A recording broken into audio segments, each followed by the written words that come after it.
Bien, bonjour à tous, bienvenue chez Espace Moto 79 Sport Moto Loisirs à Niort. Alors, aujourd'hui, on a reçu la dernière Kawasaki, la 500 Eliminator. Donc, on l'attendait depuis un petit moment. Donc, elle va venir épauler la 650 Vulcan S dans la gamme. Donc, c'est une moto qui va d'abord s'adresser au permis A2, hein, forcément. Et donc, la version que je vous présente aujourd'hui, ça va être la version standard, donc à 6 499 €. Elle est épaulée d'une version SE qui va être équipée un petit peu mieux équipé, un petit peu plus étoffé.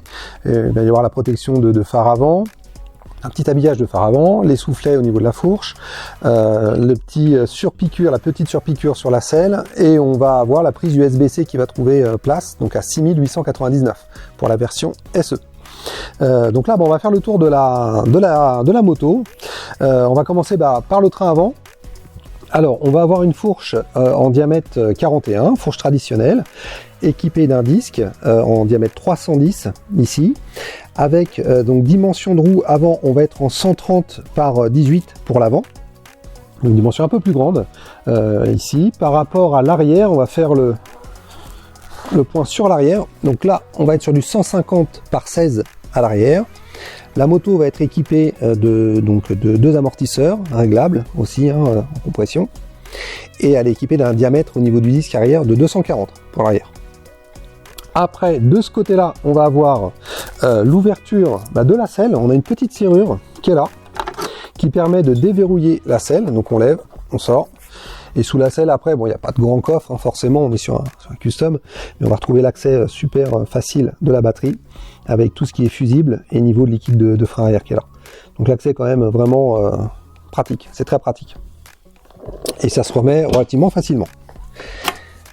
Après, au niveau tableau de bord, on va retrouver un nouveau tableau de bord assez compact, qui est bien lisible, avec donc on a le contour qui va être tout en haut, hein, ici, donc la vitesse. Après, on va avoir le rapport engagé évidemment, et tout ce qui va être consommation. Donc la consommation en instantané, le réservoir est là. Alors consommation, on va être ici, hein, consommation, donc litre au 100, consommation en instantané, l'autonomie bien sûr. Et bien évidemment le kilométrage, le journalier A, le journalier B, ça c'est classique. Alors on voit le petit voyant Bluetooth clignoter. Donc on va pouvoir connecter la moto à l'application Rideology Kawasaki. On va avoir des petits logos qui vont indiquer au tableau de bord du coup un message, donc une petite enveloppe pour un message, ou après le téléphone, hein, qui va s'afficher si jamais quelqu'un essaie de vous joindre. Donc le voyant d'huile après classique, on a un affichage très classique, très lisible. C'est vraiment compact, hein, c'est dans l'esprit de la moto.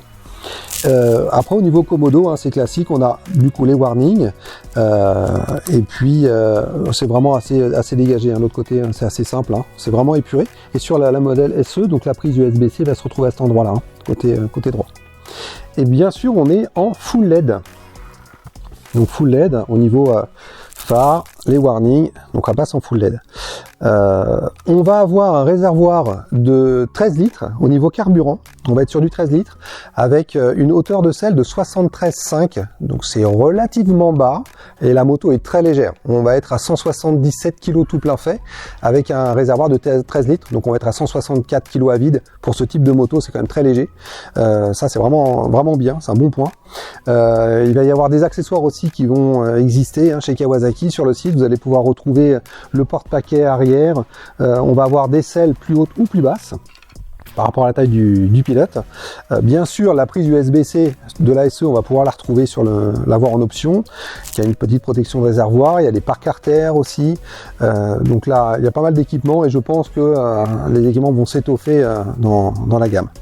Alors au niveau puissance, on est à 45,4 chevaux à 9000 tours, et on a un peu plus de 42 Nm de couple à 6000 tours.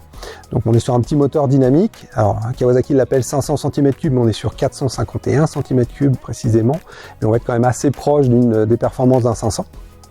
Après au niveau empattement, la moto est pas si compacte que ça. On a une longueur tout à fait respectable, on est proche d'une Vulcan qui est juste à côté, en 650, on a une longueur assez proche. Avec une chasse de 121 mm, on va être finalement très proche de la Vulcan S, il va y avoir que 1 mm d'écart. Kawasaki a fait un mélange des genres, hein, entre un custom, scrambler. On va retrouver une position au niveau des cale-pieds, je vais monter dessus, vous allez voir. On a une position assez, on est très droit au niveau pour le pilote, et les pieds tombent pas en dessous comme un roadster, un petit peu en avant, mais on n'est pas comme sur la Vulcan, on va être comme ça. Donc une position assez homogène, très facile. Et je reviens sur le poids, hein, la moto est extrêmement bien équilibrée. On a l'impression d'avoir rien, vraiment une 125, c'est super léger, mais par rapport au moteur nouvelle génération, je pense que ça va être une moto super dynamique. Voilà pour la présentation de la bête. Au niveau coloris, il n'y a qu'une couleur. En fait, c'est du noir, enfin gris mat, noir, gris anthracite, noir mat, quasiment, ça dépend comment on le voit. Et toujours garantie 4 ans. Garantie Kawasaki 4 ans. Et après, au niveau assistance, la moto bénéficie également de l'assistance qui se reporte à chaque entretien. C'est plutôt bien fait. Voilà. Donc si la vidéo vous a plu, n'hésitez pas à liker, à vous abonner, ça fait plaisir, on a des retours, c'est encourageant. Et puis à laisser un commentaire, je ne vais pas hésiter à vous répondre, n'hésitez pas à poser des questions, avec plaisir j'y répondrai. Voilà, à bientôt pour une nouvelle vidéo.